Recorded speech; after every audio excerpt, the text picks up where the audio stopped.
Yo, welcome back everybody to a brand new video here on the second channel, and today I've got my tier list for the Milwaukee Regional Championships. My Mega Evolutions format meta tier list video is here, and yeah, I'm going to be ranking all the decks that I think are going to see some decent success at the Milwaukee Regional Championships this upcoming weekend, and what decks I just think are like the best to play right now in our current Mega Evolution format. The Mega Evolution format is definitely shaping up to be a decent format. We are seeing some new archetypes pop up, and we're even seeing some older decks get a gigantic boost with the release of this new set. So I'm excited to take a look at all the decks and talk about them in today's video and see which ones are the best to bring to Milwaukee. Because I think the format is shifting a little bit, and there are some older decks getting bigger and better right now, which is starting to shake things up. So I'm excited to talk about all that in today's video. I'll leave a link to the tier list down below if you want to go try it for yourself. And hey, if you're new here to the second channel, why not subscribe down below? We're on the road to 26K subs, and if you enjoyed the video, leave a like. Let me know your thought of my opinion here on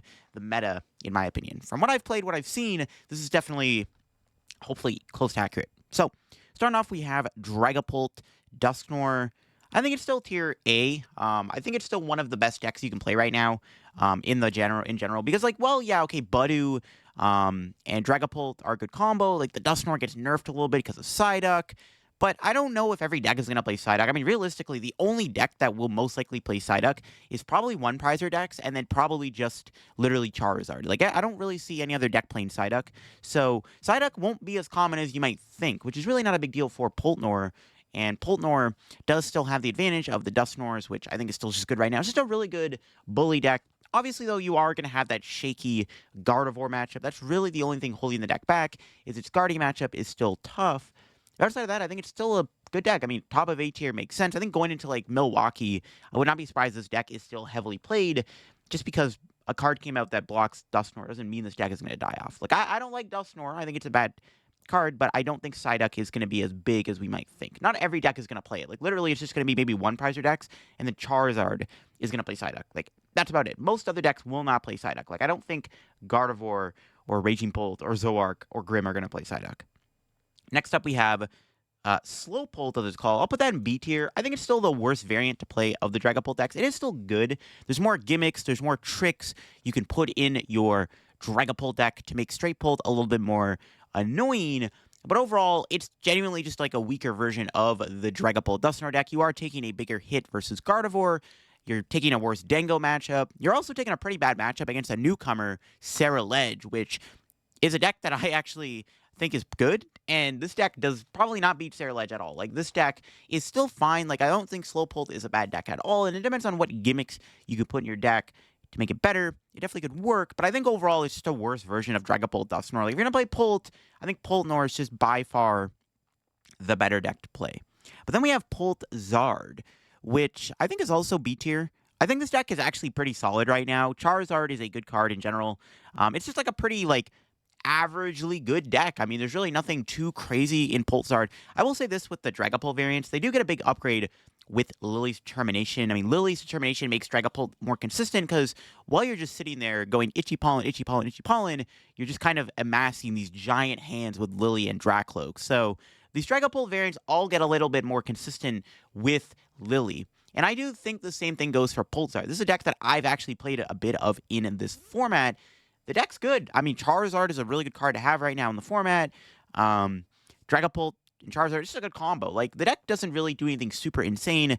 I do think it's probably a little better than Slowpoke, to be honest with you, or Straight Pult, whatever you want to call it.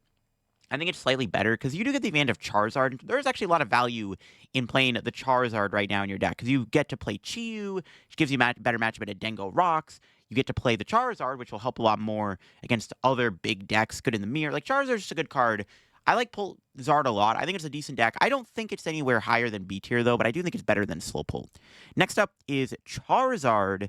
So I'm going to put Charizard A tier. This is kind of a ballsy one, but I think a lot of people would agree right now that Charizard EX Pidgeot is getting a gigantic boost with this new set, because the deck does gain Psyduck and Lilies, which helps the deck out a lot. I mean, the Psyduck makes you actually have a bit more of a fighting chance against Dragapult now, and also the Lily makes the deck even more consistent than it was before. I mean, before you relied on Iono and Arven, and we saw like the Secret Box research package being put in the deck, but I think Charizard should just play Max Belt right now, in all honesty. Like, if you're not playing Charizard without Max Belt, I think controlling Max Belt is just too good of a card not to play. Now, Charizard Pidgeot does have a couple variants of it. We have the non-Dusknoir build, as it's called, Slowzard, I've heard it being called, where it's like just using like Monkey Dory and Max Bell. Nope, no Dusknoir, nothing like that. And then there's the Dusknoir variant of Charizard, which has a little bit more pop-off potential, but does also get kind of collateraled by Psyduck. But again, not every deck is going to play Psyduck. So I think both variants of Charizard are worth looking into. I think it's a very strong play for Milwaukee. I wouldn't be surprised if actually we saw a decent amount of Charizard do well and a decent amount of Charizard in day one of the tournament, because I think more people are trying it out now just because it does gain Psyduck. So all of a sudden, you don't just instantly lose to Dragapult. Your Guardy matchup is good too. I mean, you don't have to worry about Mew EX. Like, Mew EX is still kind of annoying for the deck because it can copy Burning Darkness at the end of the game. But if you can take a decent prize lead against or against Guardy, sorry, Mew shouldn't be that big of a deal. But I'm pretty high on Zard. I think it's a good deck. I think Charizard's a pretty good play for Milwaukee overall. And then you have a decent time in a Dengo. I think like your worst matchup is going to be like, I mean, Poltner is still not the best matchup ever, but it is, I think, a little bit more tolerable now. Your Grim matchup is a little shaky if you don't play a lot of healing. Sarah Ledge is kind of shaky too, in all honesty. Believe it or not. And then like other one-prizer decks like Typhlosion and Alakazam might not be very good. All right.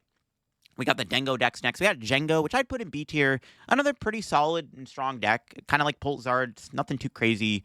But it does have a lot of cool plays it can make. It's a strong, powerful deck with Iron Hands. I don't know if it's better than the Dengo Rocks deck. But I think that Jengo is a pretty solid deck. I like it a lot. I think it's good. And I definitely like putting it in B tier as a good Gholdengo variant. It's good, right? It's just like Pulsar, pretty solid and strong deck. Then we have the Gholdengo deck. So this is both Dengo Rocks and like other Dengo variants, like all in one. I think Dengo Rocks is good, but I don't know. Like Gholdengo's in a weird spot right now where it's like there's a lot of fire being popular right now. Charizard's getting a giant boost with this set. Charizard's going to be, in my opinion, popular.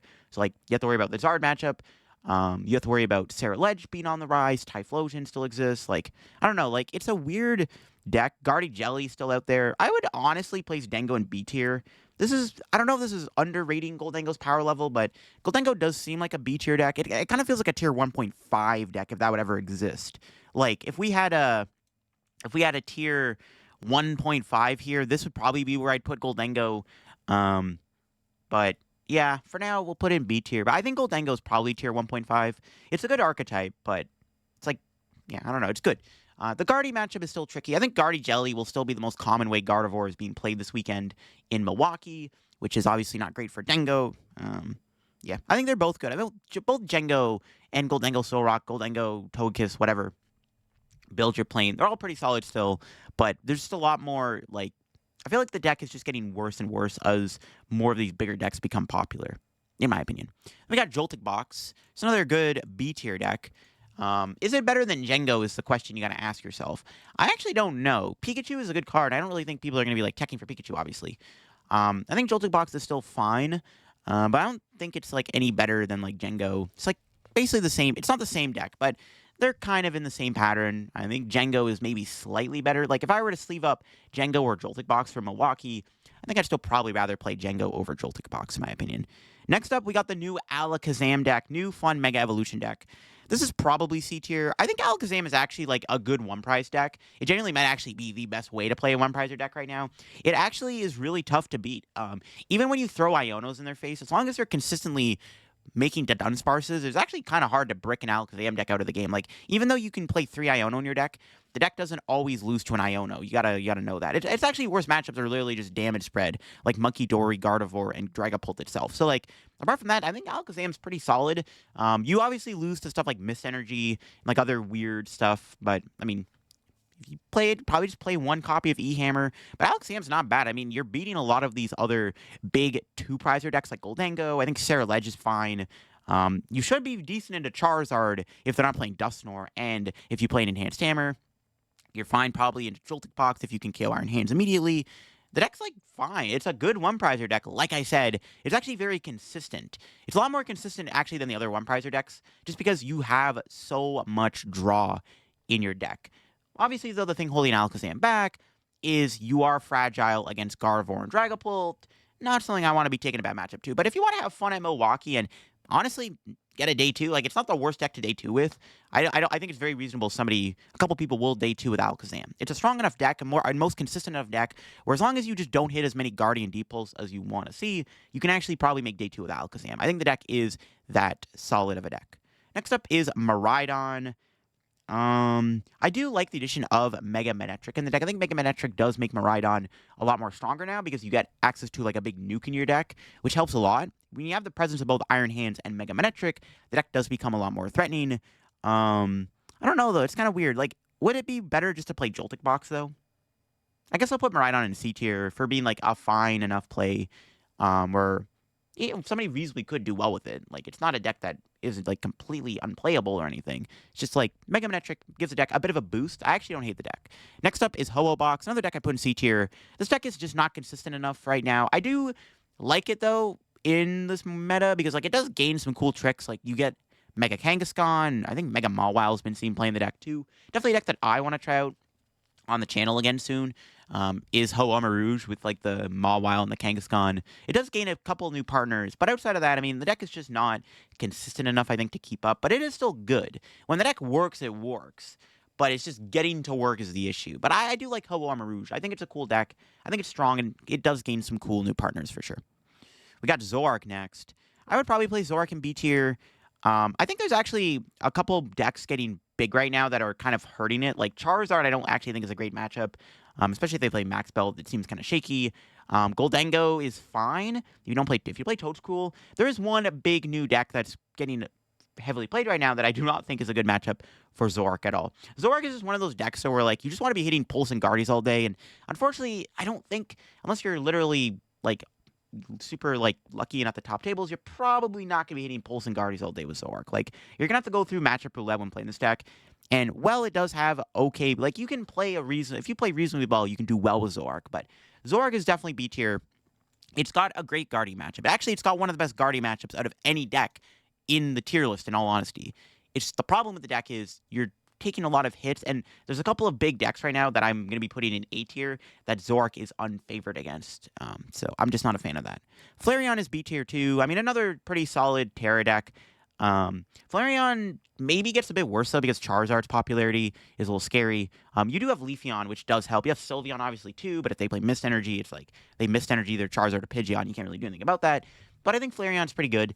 I definitely like it in B tier. It does take a good matchup into Dengo. But you're still like a little shaky into Gardevoir, and your Dragapult matchup's a little bit harder to beat now because they play Lily's Determination. Before, like what I've been seeing people do is they'll Sylveon spam Angelite on the Dracloaks, right?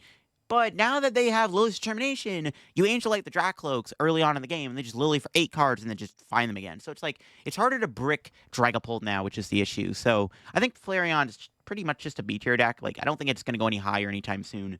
I think the release of Lilies and stuff really does hold it back from being a little bit higher on the tier list. It's not a bad play, though, for sure. It's still like a pretty strong deck, in my opinion.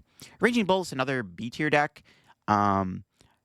I think the popularity of stuff like Charizard and Ceruledge are going to hold back Raging Bolt a little bit, but you're still, like, okay into a lot of decks, and you're still, like, a very powerful deck that, like, if your opponent doesn't stop you in time, the deck literally can just run your opponent over, and they can't really make any comebacks. There's a lot more linear decks in the format, like the Gholdengos and the Ceruledges, which are good for the deck, but then, like I said, Charizard's popularity is not great. I also don't really think Ceruledge is the best matchup, but Raging Bolt's, like, a pretty good deck still. I think B tier is a pretty good place to put it. I don't think any, like, super big players are going to be on Raging Bolt.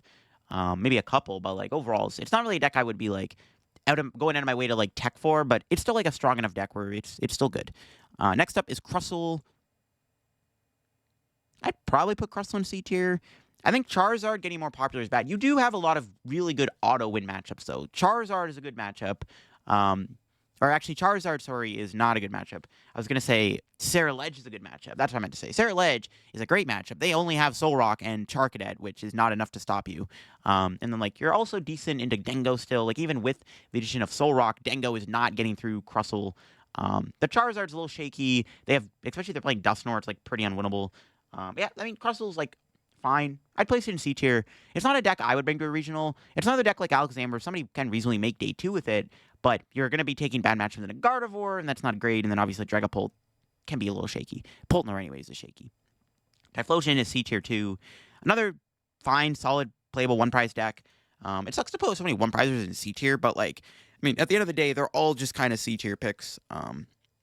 They just struggle against Gardevoir. Typhlosion is a little bit better than the average one prizer deck because it does at least have a fair matchup in a Dengo, but I don't think Dengo is going to be as relevant at this regional than it was at Worlds, which is not great for the deck. Next up is Mega Lucario. So, Mega Lucario is very strong. It has actually a lot of potential. The problem is it's held back by an atrocious Gardevoir matchup. Now, you could go through the entirety of Milwaukee regionals without playing against a single Guardy, unless you're, like, literally making it to top cut. If you're close to making top cut, you're probably going to start hitting Gardevoir. But, you know, if you make day 2 without hitting Guardy, reasonably at, like, a 5-2-1 record, there's a chance you dodge Guardy the entire day, too. It's possible. It's a big regional. It's going to be a lot of new decks. Like, Lucario definitely is a deck that I think can actually beat a lot of decks. It's just literally that Guardy match was atrocious. I think if you're looking to win Milwaukee or top cut Milwaukee, I don't think Lucario is a good play. I'm going to place Lucario in C tier. I think it's in that same category with, like, Ho-Oh, Armor Rouge, where it's like, the deck is reasonably very powerful, and it has a lot of really cool attributes about it, but it's held back by either inconsistencies or just, like, a terribly bad matchup. Like, you could say the same thing about, like, Straight Pull, where, like, Straight Pull is in that same tier where it's like, isn't Straight Pull also really bad against Gardevoir? And it's kind of like the same thing. But Straight Pull is obviously just a better deck than Lucario. I don't know. Lucario, I would definitely place in C tier. It's just that Guardy matchup is just so bad. The deck is really good, though. I don't know. Like, placing Lucario in B tier when Gardevoir is clearly the best deck in the format just doesn't make any sense, in my opinion. Like, I think Lucario reasonably could be B tier if literally Guardy didn't exist. Grimmsnarl, though, I definitely like Grimm in A tier. I think if there's any deck right now that's looking to get popular and make a comeback in our format, I think Grimmsnarl is actually in that position. Lily's Determination is a fantastic new addition to the deck. The new Yveltal is really good. Grimm is good. With Guardy still being really popular, I would expect Grimm to have a little bit more of a showing this weekend. Grimm's powerful. I don't think the deck is, like, as amazing as something like Dragapult Dusknoir, but it is still really, really good. It is definitely one of the better Stage 2 decks you can play right now. And I think it is going to make a comeback for Milwaukee. It feels like the format is starting to shift a little bit more in favor of Grimmsnarl, in my opinion, which is good. So I like Grimmsnarl in A tier for sure. I think Grimm definitely is starting to make a comeback in the format. Garchomp's probably C tier. I like this deck a lot, much like Lucario. It's a very strong and powerful fighting deck. It doesn't have that Gardevoir weakness, which is actually really, really good. It's weak to Grass, which is, like, not really a big deal in my opinion. Like, okay, you hit Flareon, whoop-de-doo. But I think that Garchomp is just kind of like Ho-Oh Armor Rouge category, where it's like, the deck's power is there, and, you know, it can do well in a tournament, but I just don't think it's going to be, like, the best play for the tournament or anything like that. Toadscruel, I mean, I guess C tier. Honestly, there's a decent amount of dark decks doing well, but actually, I don't know if, like, D tier might be better. There's actually probably too much fire going around. Like, Charizard's popularity, Sarah Ledge also getting popular is not great for the deck. I don't know. This doesn't feel like the right tournament to play Toadscruel. It's, like, fine, though. It's not a bad deck, but you're taking a bad matchup against these fire decks. But you're favored into Dengo. You're probably beating Grimmsnarl. And, you know, Dragapult is, like, it's winnable. Gardevoir's not great, though. Gardevoir's still really good. But, like, yeah, Charizard, Flareon, Sarah Ledge getting popular. I don't think it's great for the deck. But Grimm's good. I don't know. It's a weird deck. I guess, like, reasonably C tier is fine, but I don't want to make C tier super big. Like, we got to start putting stuff in D tier, man. Honestly, I could probably bump Miraidon down to D tier, too, to be honest with you. Next up is Roaring Moon. I would probably place that in D tier. Like, I know you are a really strong dark deck, which is always a good trait right now, but I just don't see the point of playing Moon over a different turbo deck like Joltic Box or Raging Bolt. Yeah, having a dark deck is good against Gardevoir, but, like, reasonably speaking, I don't think Moon isn't as good. Also, with the comeback of Charizard, that's also a little shaky for Roaring Moon in general. Next up, we have Froslass. I mean, if you're going to play this deck, I would probably just play Grimm. I'll place Froslass in C tier. It actually has been having somewhat decent results in online tournaments in Japan, so I don't think Froslass is, like, quite a D tier deck, so I'll place it in C tier. But I definitely think Grimm is just by far the better deck. Conkeldurr is probably C tier, just bunch in with those, like, one prizer decks. Bad Guardy matchup. Bad matchup into, like, probably, like, Grimm and Deepult, Dusknoir. You can play it a side deck in your deck, though, which might help a little bit. But, yeah, I think Conkeldurr in C tier is, like, a decent place to put it. It actually has been doing good in regionals, though, which is a little sus. So, like, I don't know. Calling Conkeldurr C tier doesn't make a lot of sense. Maybe it's, like, tier 2.5 if that existed. Next up, Sarah Ledge. Honestly, bro, this deck is good. I kind of like Sarah Ledge in A tier for this tournament. B tier is probably reasonably the safer place to put it. It's probably actually tier 1.5. If this tier list had a tier 1.5, I think Ceruledge would probably go there. But I don't know, man. A tier does feel right for it. It's probably bottom of A tier, obviously. Like I said, tier 1.5. Very good deck, though. I think it's better than Gholdengo because you have a little bit more of a higher damage output without needing to rely on retrieval. You don't lose as heavily to item lock, which is a big deal, too. You're not as easy to counter. You get a little bit collateral by stuff like Toadskrull, because your deck does rely heavily on Night Stretcher sometimes, but I think Ceruledge is, like, very good. I like it in A tier. It actually cooks pretty hard, in my opinion. I like it a lot. I think A tier is a good place to put Ceruledge. Venusaur is next. I mean, probably place it in C tier. I think Venusaur is actually not bad. It's just not a very consistent deck, which holds it back. But I think, like, out of all the new decks, I think it's still, like, up there. Like, it's fine. It has potential for sure. And, like, I would assume you're not bad into stuff like Pult and Charizard when you set up, because even with the Chi, it's just not enough to kill the Venusaur. But the problem is like Grimm's is a great matchup. Gardevoir, I think, is still not great, because they could just snipe your Meganiums with Scream Tail over and over again, and what are you going to do? Ceruledge, obviously, is an awful matchup. Gholdengo, if you're not playing Toadskrull, it's pretty unfavored. Like, it's just, like, fine, but it does seem like, just doesn't seem consistent enough to work. But I wouldn't be surprised if we saw, like, a couple Venusaur make day 2. Next up, we got our Chaladon. C tier, I mean, gains Mawile, which isn't bad. I think Mega Mawile is like a decent card, but I just don't think our Chaladon is like as good as any other deck in the meta right now. It's just probably C tier for sure. Gardevoir is obviously going to be the first deck in S tier. I don't really think Guardy's like, I mean, calling it S tier like Regidrago Lugia format doesn't make a lot of sense, but I think the deck is definitely strong enough to be in that S tier status. It definitely feels like one of the best decks you can play right now in the format, like by far the best deck. Gardevoir Jellicent is probably still going to be the best way to play the deck in the format. I don't know if we're going to see any other Guardy deck as popular as Guardy Jelly. Don't be surprised if your opponent has Fluttermane or Drifloon in the deck or whatnot, but I think Guardy Jelly will be consistently the most popular way to play Guardy going forward, especially now with more Stage 2s coming back. Like Frillish does actually have more value against Zard and Grimmsnarl, so I think Guardy is definitely S tier, without a doubt. It doesn't, like, completely dominate the format like it did before, but it is starting to creep closer to that, in my opinion, so I definitely think Guardy is S tier. And again, it does gain Lily's Determination and Mystery Garden maybe, and also if they want to play the Mega Gardevoir, they can, but Lily's Determination is just really, really good in the deck for the deck's consistency. Finally, we got Terrabox, which I think is also A tier. I don't think Terrabox gets any worse with this set. It doesn't really gain any new bad matchups, to be honest with you. Like, Charizard is maybe, like, close, but I think it's still winnable for sure. I think Terrabox definitely A tier. Also, I don't think Shaman is going to be in people's decks right now. I would expect Shaman to get cut out of the list, which is good. If any deck were playing Shaman, like Charizard or Dragapult, or Guardy started to put Shaman in their deck for whatever reason because of Terrabox's last format, they're probably cutting them this format, which is big for Terrabox. So yeah, I think Terrabox is A tier. It's another really strong, good deck that definitely deserves to be in the A tier status for sure. But there you go. That is my Milwaukee Regional Championships tier list. I think that it's probably decently accurate. I think, again, Guardy is by far the best deck in the format. And then, obviously, Poltner is also really good. Charizard's making a big comeback. Grimmsnarl's coming back. Terrabox, good. Ceruledge is this new upcoming deck that all of a sudden became even more broken. And it legit is a meta threat right now. I think it is definitely A tier. From what I've played with the deck so far, like, this deck is cooking. Gholdengo definitely borders A tier. I don't know, putting Dengo Rocks in A tier doesn't... I don't know if it seems right. But Gholdengo definitely is like B tier for sure. Like, or at least tier 1.5, right? It's in, I'd probably maybe place with Ceruledge in tier 1.5 if it existed. Yeah, that's my tier list for the Milwaukee Regionals. I'm super excited for this weekend. I'm going to be competing. I'm already locking in what I'm playing, so I'm definitely excited for that. I can't wait to hopefully see some of y'all in Milwaukee. Let me know what you thought of my tier list and my opinions on the Mega Evolution format so far in the comment section below. If you're new to the channel, subscribe, all that good stuff. I'll leave a link to the tier list if you want to go try it for yourself, and I'll catch you on another video very soon on the second channel. Yeah, peace out.